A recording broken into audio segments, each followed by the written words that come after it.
ฝาท้ายอะไรล่ะฮะโอ้ก็ดันบนกองดินไง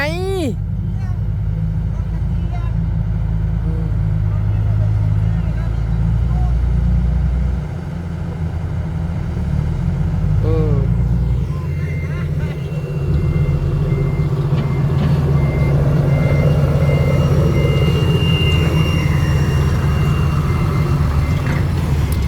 ต้องซื้อไฟท้ายใส่ใหม่อีก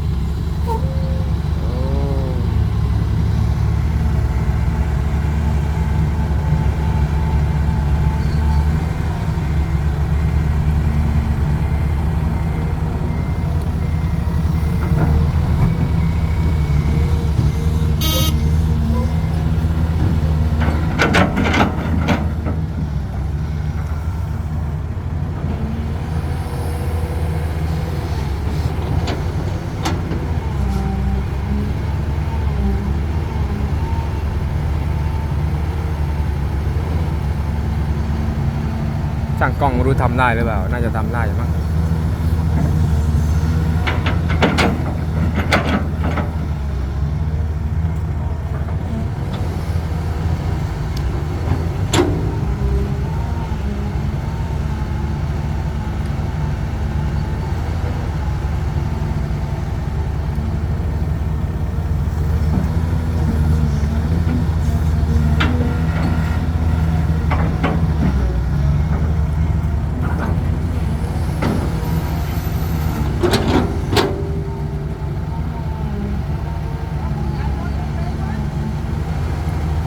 ก็ไม่มีแอร์ขับหรอก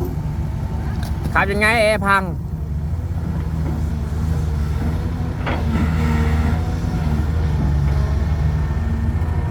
ขับวันเดียวแอร์พังเลยเหรอ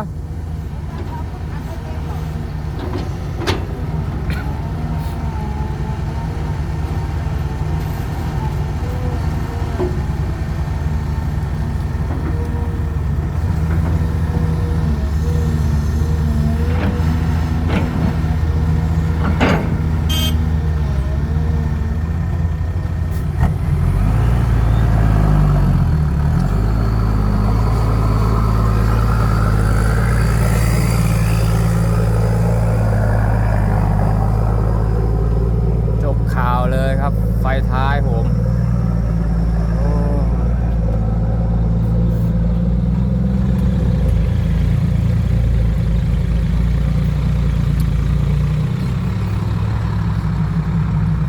ที่กว้างมากเลยครับไม่น่าจะถอยชนได้นะ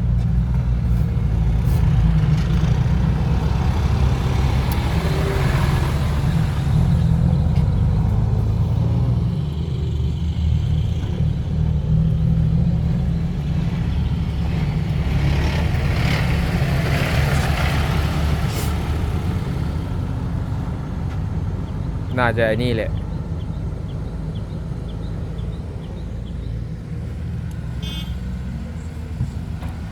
เจอกันใหม่ครับเดี๋ยวไปดูที่เทกัน